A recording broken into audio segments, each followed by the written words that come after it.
Namaste. Hello friends, my name is Dr. Pranjal Chaure. I am a homeopath practicing in Nagpur since 2011. Welcome to my YouTube channel about homeopathic books. In the videos on this channel, you will learn about various homeopathic books on different subjects. If you are new to this channel, don't forget to subscribe it and press the bell icon. And also don't forget to share it with your friends. So let's start with today's topic.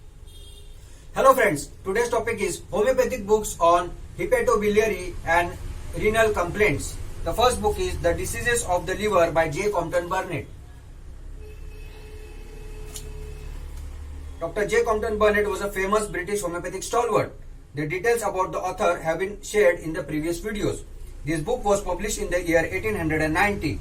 It includes diseases of the liver like jaundice, gallstones, enlargement, tumors and cancer and their homeopathic treatment. The next very important book is Diseases of Liver, Pancreas and Ductless Glands with their homeopathic treatment by Dr. A. L. Blackwood, MD.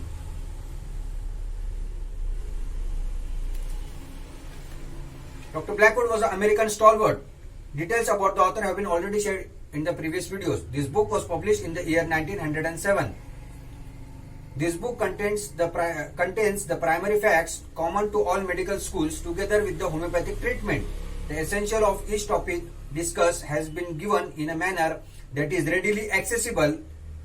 In the treatment of those subjects that require differential diagnosis, tables have been prepared to read the essential points apparent at a glance. It includes in detail all the diseases related to liver, pancreas, thyroid gland, adrenal gland, thymus, pituitary gland, spleen and gallbladder.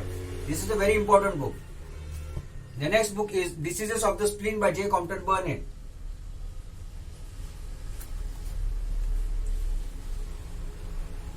The information about Dr. Burnett has been already shared with you.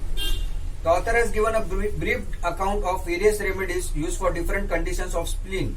The author enumerates the various conditions and states the remedy is useful for. Various cases have been given with the drugs for a practical help. Differential diagnosis also mentioned under few cases. The next important book is Practitioner's Guide to Gallbladder and Kidney Stones by Dr. Shiv Dua.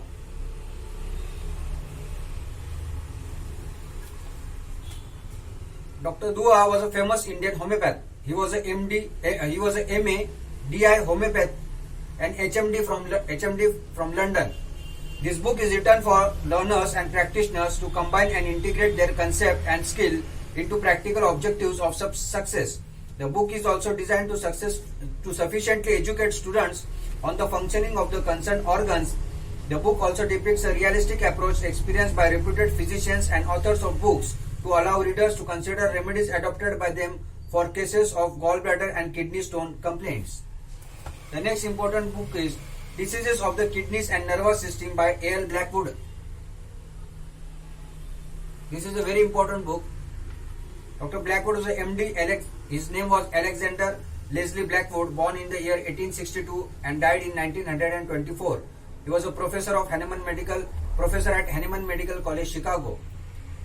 He was an American homeopathic stalwart, and remaining details have been already shared in the previous videos.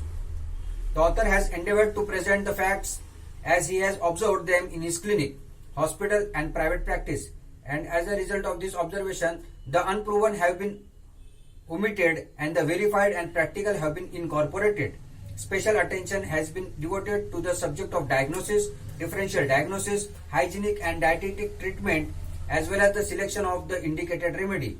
A word index at the end of the book will help refer for specific diagnosis symptom easily. You must read this book.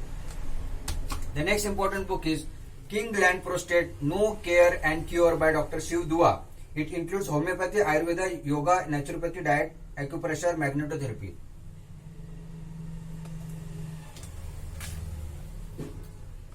Dr. Shiv Dua is a famous Indian homeopath. Details about the author have been already shared in the previous videos. Prostate complaints is the most common problems among men in their old age. It develops as a result of dietary, environmental and hereditary factors. Treatment can be most successful if the condition is found early. This book helps in understanding and detecting the problem at an early age. The book suggests many dietary advices and alternative therapies which can be useful in if one does not want to go for surgery or in cases where surgery is not advisable. Hope you like this short video. Don't forget to subscribe to the YouTube channel and press the bell icon. Thank you for watching the video.